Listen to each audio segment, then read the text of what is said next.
Hari Om everyone. Take one yoga block. If you don't have a yoga block, that's okay. You can also use staircase step. It's a basic heel lift. Stand with the front part of your feet on the block or step.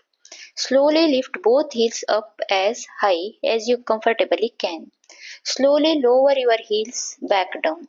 Repeat this movement 10 times. If you are a beginner, once you comfortably, you can increase the count as you build a strength. Next, lift one heel up while keeping the other heel down.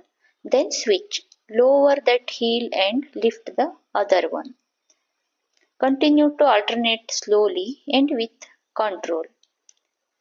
Then next, place the yoga block between your feet at ankle level or hold it gently between your ankles.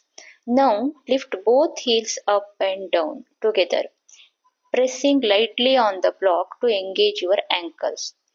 This exercise helps strengthen your feet, ankles, and calves. They are especially helpful if you have heel pain, toe pain, or general foot discomfort. Try this regularly and notice the difference. Thank you.